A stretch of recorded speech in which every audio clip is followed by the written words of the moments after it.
Hey everybody, welcome to another edition of Inside Guns with your host, me, the Yankee Marshal. Today I want to talk about the new Office for Gun Violence Prevention that the Biden administration has cooked up. I've been getting a lot of questions about this from people saying, what do you think this is going to be? Is it going to be really bad? Is this just political theater? What's going on here? Well, it's clearly partisan political theater. But it's actually worse than that. I mean, you can tell it's partisan by the fact that they decided to put the word gun in front of violence, because that shows they're not really worried about violence. They're just, serving the anti-gun lobby, playing that game. It's political theater. But if it stopped there, that'd be one thing. But I think this is way worse. Now, this could have been a good thing if they'd have started an office to prevent violence in this country, to deal with rising crime rates and rising violent crime rates, as they are. It's not like we're living in the most dangerous times. It's much safer nowadays than it was in the 80s and the 90s. So it's not as bad as a lot of people make it out to be, but let's say they did want to deal with the issues we do have.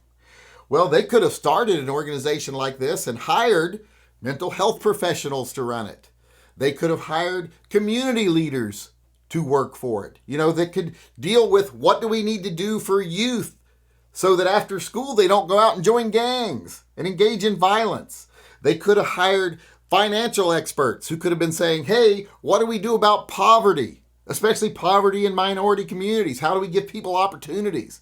How do we give them better education, better jobs, things to do after school programs, community outreach groups, etc. They could have hired people that were experts in these fields.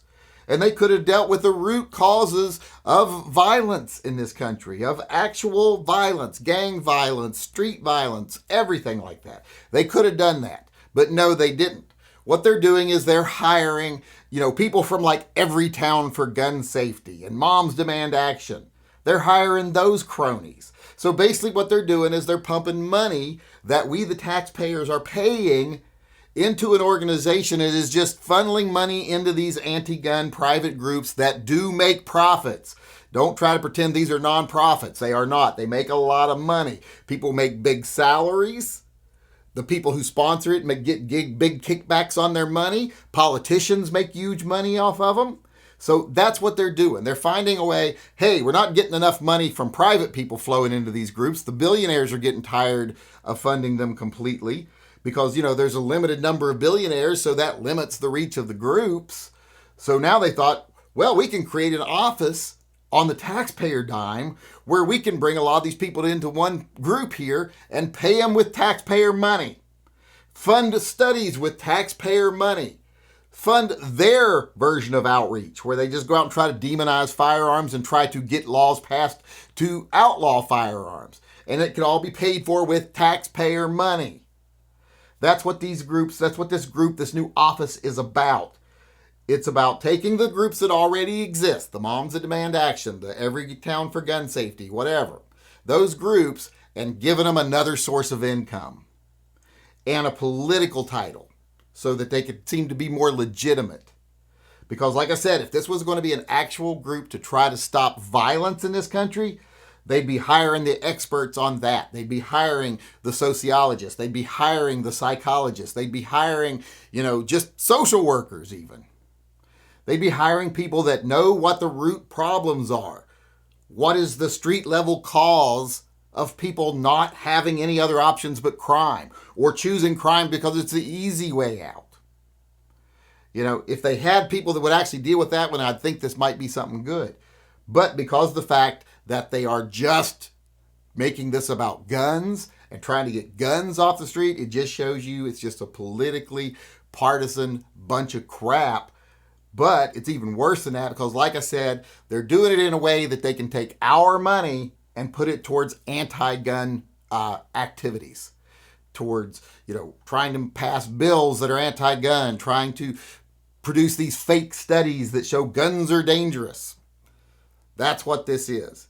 And the fact that they made Kamala Harris in charge of it, the only reason they're doing that is because they're trying to get her out there and make her look like she can do something, because they're afraid Joe's going to kick it any day now. He might not be able to make it through another campaign season. He will really expose his weaknesses, and they're hoping, oh, if people start to think she's competent, maybe we could run her. So that's what putting her in charge is about. It's trying to make her look like she can do something. But the group itself, the office itself, it's just a giveaway to the anti-gun lobby that pays a lot of the Democrats' salaries. You know, I'm not talking their government salary. I'm talking the ones they really buy their yachts and their mansions and their big fancy cars off of. Because they don't do that on their salaries as politicians. So that's all it is. Like I said, it's just bringing people in from these anti-gun groups, giving them a title, giving access to funnel taxpayer money through them to these organizations to do their anti-gun work, which we all know doesn't do anything to stop crime, doesn't do anything to stop violence. So this company, this group, this new office should not be called the Office, to prevent gun violence. This should be called the Office to remove Second Amendment rights from the citizens. Hey everyone, before I go, I want to quickly remind everyone out there, if you think you could benefit from TYMP, go on over and register at TYMPpistolproject.com. There's a link in the upper corner of this video. If you're someone that does not own a firearm, but you can legally possess a firearm, and you would love to be able to defend yourself and your family, you want to have less of a chance of being a victim, but like I said, you just can't afford it right now because of one thing or another. Maybe you're a college student paying tuition, can barely afford your rent. Maybe you're a single mother, an elderly person living on a fixed income, whatever the reason. If you don't have a gun, you can legally own a gun, and you want one, you want to become part of the Second Amendment community, go over and register for TYMP.